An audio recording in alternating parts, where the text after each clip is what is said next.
تحارب روجافا وكنتوناتها الرموز القومية الكردية جميعها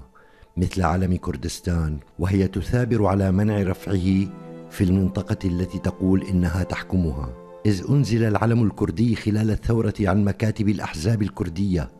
وصودر ومزق وحرق وأسقط خلال تظاهرات كردية، واختطف كل من يرفعه وهدد بالقتل، لدرجة منع تغطية جثامين الشهداء الكرد به. أنتج حزب الاتحاد الديمقراطي ومؤسساته بدلاً من العلم القومي الكردي مئات من الأعلام الخاصة بهم التي تفتقر إلى أي إشارة تدل على الهوية القومية الكردية. إضافة إلى ذلك، يمنع حزب الاتحاد الديمقراطي رفع صور الزعماء التاريخيين للشعب الكردي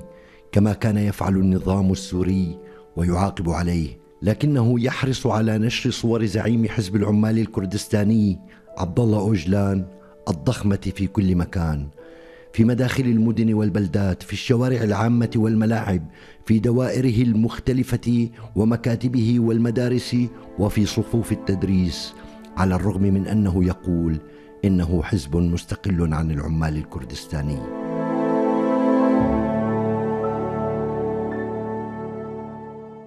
كتاب روجافا خديعة الأسد الكبرى، قراءة في 6 سنوات من التيه الكردي،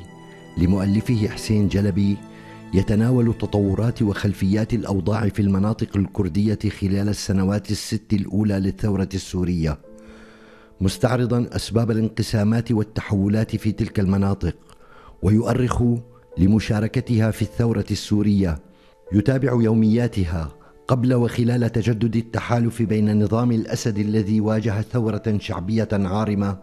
وبين حزب العمال الكردستاني التركي، وسيطرة فرعه السوري حزب الاتحاد الديمقراطي بقوة السلاح على تلك المناطق نيابة عن نظام الأسد، وممارسته القمعة تجاه أي حركة كردية معادية لهذا النظام، مجففا بذلك منطقة اشتهرت بفاعليتها السياسية من الأحزاب والسياسة وحتى من بعض سكانها. الكتاب بحسب المؤلف بحثي توثيقي تحليلي، يحاول من خلال تغطيته تفاصيل تلك السنوات تقديم إجابات شافية عن السؤال السوري الكردي المقلق: لماذا وكيف وصلنا إلى هنا؟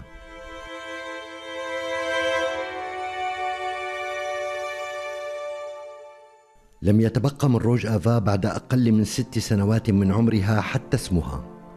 ولم يبق منها إلا عشرات آلاف المقاتلين الكرد الذين يحملون سلاحا لا يعرفون مصدره، يخوضون به بعيدا عن بيوتهم معركة لا نهاية لها لهدف يجهلونه، في مواجهة عدو برؤوس استخبارية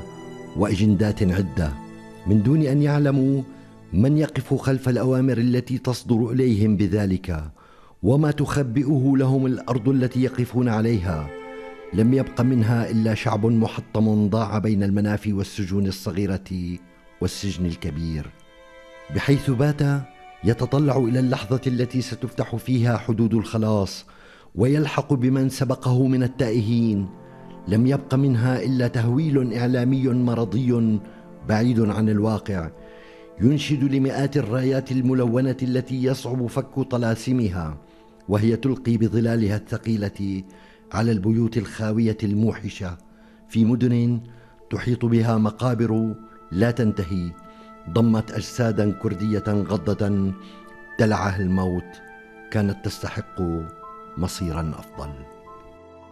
6 سنوات من التيه الكردي، تعبير قاس ومؤلم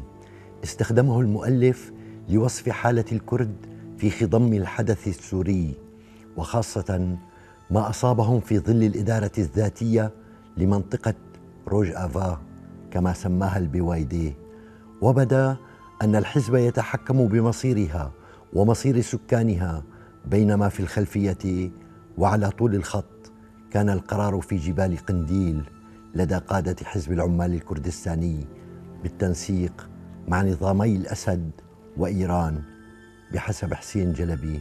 في كتابه عن خديعة الأسد الكبرى.